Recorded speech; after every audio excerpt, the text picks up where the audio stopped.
ಮೂಡಾ ಕೇಸಿಗೆ ದೊಡ್ಡ ತಿರುವು. 700 ಕೋಟಿ ಭ್ರಷ್ಟ ಗ್ಯಾಂಗ್ ಪಾಲು. ಸಿಎಂ ಸೈಟು ಮೋಸದ ಕೂಸು.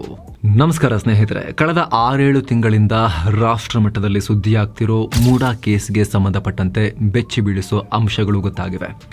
ಇಲ್ಲ ಅಂತಿದ್ದಂತೆಯೇ ಬರೋಬ್ಬರಿ 700 ಕೋಟಿ ರೂಪಾಯಿ ಅಕ್ರಮ ಆಗಿರೋದು ಇಡಿ ತನಿಖೆಯಲ್ಲಿ ಕಂಡು ಬಂದಿದೆ. ಸ್ನೇಹಿತರೆ, 700 ಕೋಟಿ ಅಂದ್ರೆ ಎಷ್ಟು ಗೊತ್ತಾ?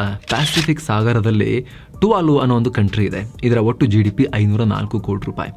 ನಮ್ಮ ಭ್ರಷ್ಟರ ಕೂಟ ಅದಕ್ಕಿಂತ ಹೆಚ್ಚು ಹಣವನ್ನು ನೀರು ನುಂಗಿ ಕುಡಿದಿದೆ ಅಂತ ಇಡಿ ಹೇಳಿದೆ. ಫೋರ್ಜರಿ ಮಾಡಿಸಿ ಪ್ರಭಾವ ಬೆಳೆಸಿ ಎಲ್ಲ ರೀತಿಯ ಹೊಲಸು ತಿನ್ನೋ ಕೆಲಸ ಮಾಡಿದ್ದಾರೆ ಅಂತ ಇಡಿ ಹೇಳಿದೆ.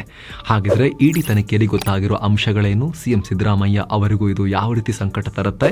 ಇಡಿ ತನಿಖೆ ಈ ಪರಿ ಕೋಲಾಹಲ ಸೃಷ್ಟಿ ಮಾಡಿರೋದು ಯಾಕೆ? ಉಪಚುನಾವಣೆ ಗೆಲುವಿನ ಸಂಭ್ರಮದಲ್ಲಿರೋ ಕಾಂಗ್ರೆಸ್ ಮೇಲೆ ಯಾವ ರೀತಿ ಪರಿಣಾಮ ಬೀರಬಹುದು? ಎಲ್ಲವನ್ನ ಈ ವರದಿಯಲ್ಲಿ ಕ್ವಿಕ್ ಆಗಿ ನೋಡ್ತಾ ಹೋಗೋಣ. ಕಡೆ ತನಕ ಮಿಸ್ ಮಾಡಿದೆ ನೋಡಿ. ಸ್ನೇಹಿತರೆ, ಮೂಡಾ ಕೇಸ್. ಸಿಎಂ ಸಿದ್ದರಾಮಯ್ಯ ಅವರ ಪತ್ನಿಗೆ ಅಕ್ರಮವಾಗಿ 14 ಸೈಟ್ ಕೊಟ್ಟಿದ್ದಾರೆ. ಇದರಲ್ಲಿ ಸಿದ್ದರಾಮಯ್ಯ ಪ್ರಭಾವ ಬೀರಿದ್ದಾರೆ ಅಂತ ಮೊದಲು ಆರೋಪ ಬಂತು. ಬಳಿಕ ಪ್ರಕರಣದ ಆಳ ಅಗಲಕ್ಕೆ ಇಳಿತಾ ಇದ್ದ ಹಾಗೆ ಇದು ಬರೀ ಒಂದು ಪ್ರಕರಣ ಅಲ್ಲ, ಇದರಲ್ಲಿ ಸಾವಿರಾರು ಅಕ್ರಮ ಆಗಿದೆ ಅನ್ನೋ ಅನುಮಾನ ಶುರುವಾಯಿತು. ಏನೋ ದೊಡ್ಡದೇ ಆಗಿದೆ, ಎಲ್ಲ ಪಕ್ಷಗಳ ನಾಯಕರು ಇದರಲ್ಲಿ ಭಾಗಿಯಾಗಿದ್ದಾರೆ ಅನ್ನೋ ಶಂಕೆ ದಟ್ಟವಾಯಿತು. ಖುದ್ದು ಕೇಂದ್ರ ಸಚಿವೆ ಶೋಭಾ ಕರಂದ್ಲಾಜೆ ಕಾಫಿ ಕುಡ್ಕೊಂಡೆ ಇದರಲ್ಲಿ ಒಂದು ಪಕ್ಷದವರಲ್ಲ, ಎಲ್ಲ ಪಕ್ಷದವರು ಇದ್ದಾರೆ ಅನ್ನೋ ಸ್ಫೋಟಕ ಹೇಳಿಕೆ ಕೊಟ್ಟರು. HDK ಹೆಸರು ಬಂತು, ಸಾಕಷ್ಟು ಅಧಿಕಾರಿಗಳ ಹೆಸರು ತಳಕಾಕೊಳ್ತು. ಪ್ರಕರಣ ಇಂಟೆನ್ಸಿಫೈ ಆಗ್ತಿದ್ದ ಹಾಗೆ ಅದಕ್ಕೆ ಇಡಿ ಎಂಟ್ರಿ ಕೊಟ್ಟಿತ್ತು. ಅಕ್ರಮ ಹಣ ವರ್ಗಾವಣೆ ಕಾಯ್ದೆ ಅಡಿ ಕೇಸ್ ದಾಖಲಿಸಿಕೊಂಡು ತನಿಖೆ ಶುರು ಮಾಡಿದ್ರು. ಆಗ ಆ ತನಿಖೆಯಲ್ಲಿ ಭಯಾನಕ ಅಂಶಗಳು ಗೊತ್ತಾಗಿವೆ. ಈ ಪ್ರಕರಣದಲ್ಲಿ 700 ಕೋಟಿ ರೂಪಾಯಿ ಅಕ್ರಮ ಆಗಿದೆ ಅಂತ ಇಡಿ ಆರೋಪ ಮಾಡಿದೆ. ಫೋರ್ಜರಿ ಮೂಲಕ, ಪ್ರಭಾವ ಬಳಸೋ ಮೂಲಕ, ಬೇನಾಮಿ ಹಾಗೂ ಇನ್ನಿತರ ವ್ಯವಹಾರಗಳ ಮೂಲಕ ಒಟ್ಟು 1095 ನಿವೇಶನಗಳನ್ನು ಅಕ್ರಮವಾಗಿ ಹಂಚಿಕೆ ಮಾಡಲಾಗಿದೆ. ಇವುಗಳ ಮೌಲ್ಯ 700 ಕೋಟಿ ರೂಪಾಯಿ ಅಂತ ಇಡಿ ಹೇಳಿದೆ. ಅದರಲ್ಲೂ ಮಾಜಿ ಮೂಡಾ ಆಯುಕ್ತ SG ದಿನೇಶ್ ಕುಮಾರ್ ಅಲಿಯಾಸ್ ಕುಮಾರ್ ಅನಾವಶ್ಯಕ ಪ್ರಭಾವ ಬೀರಿದ್ದಾರೆ. ಭೂಮಿ ಕಳೆದುಕೊಳ್ಳುವವರ ಸೋಗಿನಲ್ಲಿ ಬೇನಾಮಿ ಅಥವಾ ನಕಲಿ ವ್ಯಕ್ತಿಗಳ ಹೆಸರಲ್ಲಿ ಸೈಟ್ ಹಂಚಲಾಗಿದೆ. ಈ ಅಕ್ರಮ ಹಂಚಿಕೆಯ ಫಲಾನುಭವಿಗಳು ಎಲ್ಲರೂ ಬಡವರಲ್ಲ, ಅವರೆಲ್ಲ ರಿಯಲ್ ಎಸ್ಟೇಟ್ ಉದ್ಯಮಿಗಳು ಮತ್ತು ಪ್ರಭಾವಿ ವ್ಯಕ್ತಿಗಳು ಅಂತ ಇಡಿ ದೊಡ್ಡ ಸ್ಫೋಟವನ್ನ ಮಾಡಿದೆ ಆರೋಪಗಳಲ್ಲಿ. ಇಲ್ಲಿ SG ದಿನೇಶ್ ಅವರನ್ನ ಸಿದ್ದರಾಮಯ್ಯ ಆಪ್ತರು ಅಂತಲೂ ಆರೋಪ ಇದೆ. ಈ ಮುಂಚೆ ಇದೇ ಮೂಡಾ ಕೇಸ್ ಬಂದಾಗ ಇವ್ರನ್ನ ಅಮಾನತು ಮಾಡಿರಲಿಲ್ಲ, ಟ್ರಾನ್ಸ್ಫರ್ ಅಷ್ಟೇ ಮಾಡಲಾಗಿತ್ತು. ಕೆಲ ದಿನಗಳ ತನಕ ಯಾವುದೇ ಹುದ್ದೆ ಕೊಟ್ಟಿರಲಿಲ್ಲ. ಆಮೇಲೆ ಹಾವೇರಿ ವಿವಿಯ ರಿಜಿಸ್ಟ್ರಾರ್ ಆಗಿ ನೇಮಕ ಮಾಡೋಕೆ ಸಿದ್ದು ಸರ್ಕಾರ ಆದೇಶ ಕೊಟ್ಟಿತ್ತು. ಆದರೆ ಬಹಳ ವಿರೋಧ ವ್ಯಕ್ತ ಆದಮೇಲೆ, ಲೋಕಾಯುಕ್ತಕ್ಕೆ ಇವ್ರ ವಿರುದ್ಧ ದೂರೆಲ್ಲ ಕೊಟ್ಟ ಮೇಲೆ ಆ ನೇಮಕಾತಿಯನ್ನ ಮತ್ತೆ ತಡೆ ಹಿಡಿಯಲಾಗಿ ಮುಜುಗರಕ್ಕೊಳಗಾಗಿತ್ತು ಸಿದ್ದರಾಮಯ್ಯ ಸರ್ಕಾರ. ಬಳಿಕ ಇಡಿ ಎಂಟ್ರಿಯಾಗಿ ದಿನೇಶ್ ಮನೆ ಮೇಲೆ ರೇಡ್ ಮಾಡಿ ಮಾಹಿತಿ ಪಡ್ಕೊಂಡಿತ್ತು. ಈಗ ಭಾರಿ ಅಕ್ರಮ ಆಗಿದೆ ಅನ್ನೋದನ್ನ ಇಡಿ ಆರೋಪಿಸಿದೆ. ಸಿಎಂ ಸೈಟ್ನಲ್ಲೂ ತಪ್ಪು. ಪ್ರಕರಣಕ್ಕೆ ಅತಿದೊಡ್ಡ ತಿರುವು ಸಿಗೋಕೆ ಇದೇ ಕಾರಣವಾಗಿರೋ ಅಂಶ ಇದು. ಆರಂಭದಲ್ಲಿ ನಮಗುದಕ್ಕೂ ಸಂಬಂಧನೇ ಇಲ್ಲ ಅಂತ ಸಿದ್ದರಾಮಯ್ಯ ಹೇಳ್ತಿದ್ರು. ಅಕ್ರಮ ಆಗಿರಬಹುದು, ಇಲ್ಲ ಅಂತ ಹೇಳ್ತಿಲ್ಲ. ಅದು ಬಿಜೆಪಿ ಕಾಲದಲ್ಲಿ ನಾವೇನಿಲ್ಲೇ ಸೈಟ್ ಕೊಡಿ ಅಂತ ಕೇಳಿಲ್ಲ, ನಾವು ಕಾನೂನಾತ್ಮಕವಾಗಿ ಸೈಟ್ ತಗೊಂಡಿದ್ದೀವಿ ಅಂತ ಪತ್ರಿಕಾಗೋಷ್ಠಿ ಮಾಡಿ ಸಿಎಂ ಸಿದ್ದರಾಮಯ್ಯ ಹೇಳಿದ್ರು. ಸೈಟ್ ವಾಪಸ್ ಬೇಕು ಅಂದ್ರೆ 60 ಕೋಟಿ ದುಡ್ಡು ಕೊಡಿ, ನಾನು ಸಿಎಂ ಆಗ್ಬಿಟ್ರೆ ಜಾಗ ಬಿಟ್ಬಿಡ್ಬೇಕಾ ಅನ್ನೋ ಹೇಳಿಕೆಯನ್ನ ರಾಜ್ಯದ ಮುಖ್ಯಮಂತ್ರಿ ಕೊಟ್ಟಿದ್ರು. ಆದ್ರೆ ಈಗ ಆ ಸೈಟ್ ಕಾನೂನಾತ್ಮಕವಾಗಿ ಪಡೆದಿಲ್ಲ ಅಂತ ಇಡಿ ಹೇಳಿದೆ.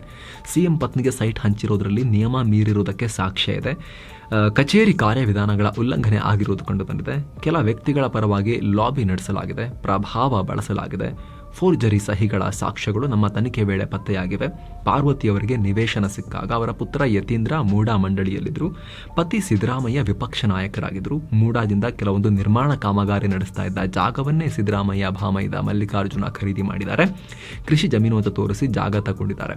ಸಿದ್ದರಾಮಯ್ಯ ಆಪ್ತ ಸಹಾಯಕ SG ದಿನೇಶ್ ಕುಮಾರ್ ನಿವೇಶನ ಹಂಚಿಕೆ ಪ್ರಕ್ರಿಯೆಯಲ್ಲಿ ಅನಾವಶ್ಯಕ ಪ್ರಭಾವ ಬೀರುವುದಕ್ಕೆ ಸಾಕ್ಷ್ಯ ಸಿಕ್ಕಿದೆ ಅಂತ ಇಡಿ ಹೇಳಿದೆ. ಅಲ್ಲದೆ 2014 ಜೂನ್ 14ನೇ ತಾರೀಕು ಪಾರ್ವತಿಯವರು ಮೂಡಾಗೆ ಸಲ್ಲಿಸಿದ ಪರಿಹಾರ ಪತ್ರದಲ್ಲಿ ವಾಕ್ಯ ಅಳಿಸೋಕೆ ವೈಟ್ನರ್ ಬಳಸಿದ್ದಾರೆ. ಇದರಿಂದ ಸಾಕ್ಷ್ಯಾಧಾರಗಳ ತಿರುಚುವಿಕೆ ಆಗಿರುವುದು ಕಂಡು ಬಂದಿದೆ. ಪಾರ್ವತಿಯವರ ಕಡತದ ಪ್ರಕ್ರಿಯೆ ಕೂಡ ಸಾಮಾನ್ಯ ವಿಧಾನದಲ್ಲಿ ಆಗಿಲ್ಲ.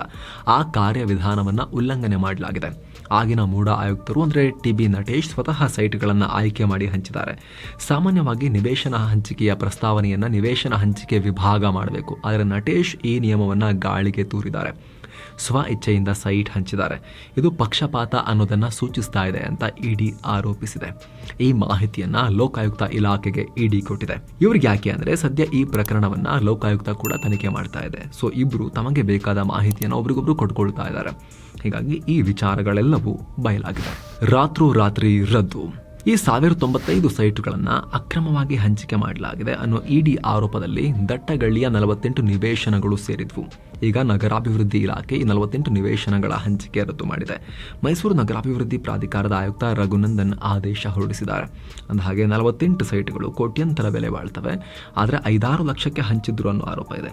ಜೊತೆಗೆ ಇದರಲ್ಲಿ ಬೇನಾಮಿ ಕೂಡ ಇದೆ ಅನ್ನೋ ಆರೋಪ ಇದೆ. ಹಿಂದಿನ ಜಿಲ್ಲಾಧಿಕಾರಿ ರಾಜೇಂದ್ರ ಇದರ ವರದಿಯನ್ನೂ ಕೊಟ್ಟು ಇದೊಂದು ದೊಡ್ಡ ಅಕ್ರಮ ಅಂತ ಕರೆದಿದ್ರು. ಈಗ ಅದೇ ಸೈಟನ್ನು ರದ್ದು ಮಾಡಲಾಗಿದೆ. ಹಾಗಿದ್ರೆ ಸಿಎಂಗೆ ಕುತ್ತು ಬರುತ್ತಾ? ಸ್ನೇಹಿತರೆ, ಮುಡಾದಲ್ಲಿ ಅಕ್ರಮ ಆಗಿರೋದ್ರಲ್ಲಿ ಯಾವುದೇ ಅನುಮಾನ ಇಲ್ಲ. ಅದನ್ನ ಸಿಎಂ ಕೂಡ ಒಪ್ಕೊಂಡಿದ್ದಾರೆ. ಬಟ್ ಇಷ್ಟು ದಿನ ನಾವು ಮಾಡಿಲ್ಲಪ್ಪ ಅಂತಷ್ಟೇ ಹೇಳ್ತಾ ಇದ್ರು. ಆದರೆ ಇಡಿ ತನಿಖೆಯಲ್ಲಿ ಈಗ ಸಿಎಂ ಪತ್ನಿ ಸೈಟಲ್ಲೂ ತಪ್ಪಾಗಿದೆ ಅಂತ ಹೇಳಿದೆ. ಪ್ರಭಾವ ಹಾಗೂ ಫೋರ್ಜರಿಯ ಆರೋಪ ಮಾಡಿದೆ. ಹೀಗಾಗಿ ಪ್ರಕರಣದಲ್ಲಿ A1 ಆರೋಪಿಯಾಗಿರೋ ಸಿದ್ದರಾಮಯ್ಯಗೆ ಸಂಕಷ್ಟ ಕಾಡೋಕೆ ಶುರುವಾಗುತ್ತೆ. ಯಾಕಂದ್ರೆ ನಿಮಗೆ ಇಡಿ ಬಗ್ಗೆ ಗೊತ್ತಿರಬಹುದು, ಅದಕ್ಕೆ ಸಿಎಂ ಅನ್ನು ಬಂಧಿಸುವ ಪವರ್ಸ್ ಇದೆ. ಈ ಸಂಸ್ಥೆ ಫಾರಿನ್ ಎಕ್ಸ್ಚೇಂಜ್ ಮ್ಯಾನೇಜ್ಮೆಂಟ್ ಆಕ್ಟ್ 1999 ಹಾಗೂ PMLA 2002 ಅಂದರೆ prevention of money laundering act ಅಡಿ ಕೆಲಸ ಮಾಡುತ್ತೆ. ಅವುಗಳನ್ನು ಜಾರಿಗೊಳಿಸುತ್ತೆ. ಎರಡು ಗಂಭೀರವಾದಂತಹ ಪವರ್ಸ್ ಹೊಂದಿರೋ ವಿಚಾರಗಳು.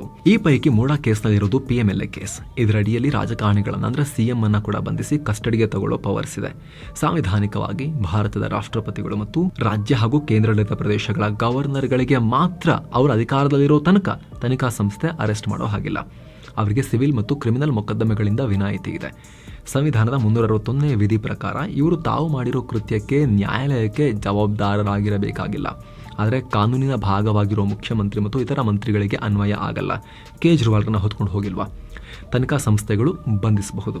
ಕೇಜ್ರಿವಾಲ್, ಹೇಮಂತ್ ಸೋರೆನ್ ಕೂಡ ಇದೇ ರೀತಿಯ ಪವರ್ಸಿಂದ ಅರೆಸ್ಟ್ ಮಾಡಲಾಗಿತ್ತು. ಈಗ ಆಲ್ರೆಡಿ ಇಡಿ ಎನ್ಫೋರ್ಸ್ಮೆಂಟ್ ಕೇಸ್ ಇನ್ಫಾರ್ಮೇಷನ್ ರಿಪೋರ್ಟ್ ಅಂದರೆ ECIR ದಾಖಲು ಮಾಡಿದೆ. ಏನಿದು? ಒಂದು ರೀತಿ ಪೊಲೀಸರ FIR ಇದ್ದ ಹಾಗೆ. ಸಮನ್ಸ್ ನೀಡಿ ವಿಚಾರಣೆಗೆ ಕರೆಯೋಕೆ, ತನಿಖೆ ಹಂತದಲ್ಲಿ ಆಸ್ತಿಯನ್ನು ಸೀಸ್ ಮಾಡೋಕೆ, ಅದನ್ನೆಲ್ಲ ದಾಖಲು ಮಾಡೋಕೆ ಇಡಿ ECIR ದಾಖಲು ಮಾಡಿಕೊಡುತ್ತೆ. ಇಡಿ ಈಗ ಆಲ್ರೆಡಿ ಸಾಕಷ್ಟು ಅಧಿಕಾರಿಗಳನ್ನು ತನಿಖೆ ಮಾಡಿದೆ, ದಾಖಲೆಗಳನ್ನು ವಶಕ್ಕೂ ಪಡೆದಿದೆ. ಸಿದ್ದರಾಮಯ್ಯ ಅವರ ಬಾಮೈದ ಒಂದಷ್ಟು ಅಧಿಕಾರಿಗಳು ಎಲ್ಲರನ್ನ ಕರೆದು ವಿಚಾರಣೆ ನಡೆಸಿದೆ. ಆ ಬಳಿಕವೇ ಈಗ ಇಂಥ ಆರೋಪ ಬಂದಿದೆ. ಹೀಗಾಗಿ A1 ಆರೋಪಿಯಾಗಿರೋ ಸಿದ್ದರಾಮಯ್ಯ ಅವರಿಗೆ ಇದರಿಂದ ಸಂಕಷ್ಟ ಬರಬಹುದು ಅನ್ನೋದು ಕಾನೂನು ವಲಯದಲ್ಲಿ ತೀವ್ರ ಚರ್ಚೆಯಾಗ್ತಿರೋ ವಿಚಾರ. ಈ ಬಗ್ಗೆ ಕ್ವಿಕ್ ಆಗಿ ನಿಮಗೆ ಮಾಹಿತಿ ತಲುಪಿಸೋ ಪ್ರಯತ್ನವನ್ನು ನಾವು ಮಾಡಿದ್ದೀವಿ. ಮತ್ತೆ ಭೇಟಿ ಆಗ್ತಿರೋಣ. ನಮಸ್ತೆ. ನೀವು ಪತ್ರಕರ್ತರಾಗೋ ಆಸೆ ಇದೆಯಾ? ಹಾಗಿದ್ರೆ ನಮ್ಮ ಆನ್ಲೈನ್ ಜರ್ನಲಿಸಂ ಕೋರ್ಸ್ ನಿಮಗೆ ಯೂಸ್ ಆಗ್ಬೋದು. ಇದು ಅನ್ಅಕಾಡೆಮಿಯ ಗ್ರಾಫಿ ಪ್ಲಾಟ್ಫಾರ್ಮ್ ನಲ್ಲಿ 5 ಸ್ಟಾರ್ ರೇಟೆಡ್ ಕೋರ್ಸ್. ಯಾವುದೇ ಡಿಗ್ರಿ ಮಾಡಿರುವವರು, ಮಾಡ್ತಿರೋರು ಈ ಕೋರ್ಸ್ ಮೂಲಕ ಜರ್ನಲಿಸಂನ ಆಳ ಅಗಲ ತಿಳ್ಕೋಬಹುದು. ಜರ್ನಲಿಸಂ ಡಿಗ್ರಿಯನ್ನೇ ಮಾಡಿರೋರು, ಮಾಡ್ತಿರೋರು ಈ ಕೋರ್ಸ್ ಮಾಡಿದ್ರೆ ಇನ್ನಷ್ಟು ಕ್ಲಾರಿಟಿ ಪಡಿಬಹುದು. ನಿಮಗೂ ಕೋರ್ಸ್ ಜಾಯಿನ್ ಆಗೋಕೆ ಆಸಕ್ತಿ ಇದ್ರೆ ವಿಡಿಯೋ ಕೆಳಗೆ ಡಿಸ್ಕ್ರಿಪ್ಷನ್ ಅಲ್ಲಿ ಹಾಗೂ ಕಾಮೆಂಟ್ ಸೆಕ್ಷನ್ ನಲ್ಲಿ ಟಾಪ್ ಕಾಮೆಂಟ್ ನಲ್ಲಿ ನಿಮಗೆ ಲಿಂಕ್ ಸಿಗುತ್ತೆ. ಅದರ ಮೇಲೆ ಕ್ಲಿಕ್ ಮಾಡೋ ಮೂಲಕ ವೆಬ್ಸೈಟ್ಗೆ ಹೋಗಿ ಕೋರ್ಸ್ ಬಗ್ಗೆ ಸಂಪೂರ್ಣ ಮಾಹಿತಿಯನ್ನು ನೀವು ಪಡಿಬಹುದು, ಜಾಯಿನ್ ಕೂಡ ಆಗ್ಬೋದು.